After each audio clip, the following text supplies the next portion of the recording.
Maharashtra today 24 news, सत्य परिस्थितीचा सविस्तर आढावा।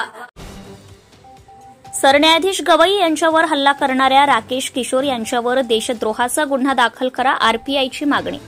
देशाच्या सर्वोच्च न्यायालयाचे सरन्यायाधीश बी.आर. गवई यांच्यावर हल्ला करणारा वकील राकेश किशोर तिवारी याला तात्काळ अटक करून त्याच्यावर देशद्रोही खटला दाखल करून कठोर कार्यवाही करण्यात यावी या मागणीसाठी आरपीआयच्या वतीने परंडा येथे आंदोलन करून निवेदन देण्यात आले।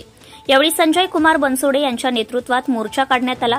या मोर्चात शेकडो महिला पुरुष मोठ्या संख्येने सहभागी झाले होते। यावेळी राकेश किशोरवर कडक कारवाई करण्याबाबत घोषणा देण्यात आल्या। याबाबत सविस्तर वृत्त असे की देशाच्या सर्वोच्च न्यायालयाचे सरन्यायाधीश बी.आर. गवई यांच्यावर वकील राकेश किशोर तिवारी यांनी हल्ल्याचा प्रयत्न केला। ही घटना अत्यंत संतापजनक आणि लाजिरवाणी आहे। हा प्रकार केवळ एका व्यक्तीवरचा नाही तर भारतीय न्याय व्यवस्थेवरचा थेट हल्ला आहे। या घृणास्पद कृत्याचा आरपीआयच्या वतीने तीव्र शब्दांमध्ये निषेध करण्यात आलाय।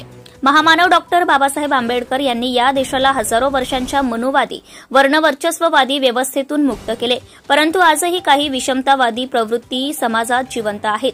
आज जेव्हा एक दलित सरन्यायाधीश देशाच्या सर्वोच्च न्यायासनावर विराजमान आहे तेव्हा त्या मनुवादी विचारांना ते सहन होत नाही। त्यांच्या डोळ्यातला हा संताप दलितांच्या प्रति असहिष्णुतेचा पुरावा आहे। सर्वोच्च न्यायालयाच्या सर्वोच्च पदावर बसलेल्या व्यक्तीविरुद्ध अशा घटनेमुळे न्यायपालिकेच्या सुरक्षिततेवर मोठा प्रश्नचिन्ह उभा राहिलाय। सरकारने या लोकशाही विरोधी जातीयवादी मनुवादी विचारांच्या राकेश किशोर यांच्यावर तात्काळ आणि कठोरात कठोर कारवाई करावी।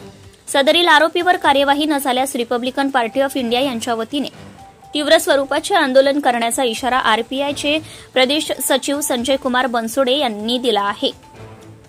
यावेळी दादा सरोदे, तालुकाध्यक्ष फकीर सुरवसे, माजी तालुकाध्यक्ष Akash Bansode, social media IT cell जिल्हाध्यक्ष संजीवन भोसले आदींसहित शेकडो कार्यकर्ते सहभागी झाले होते।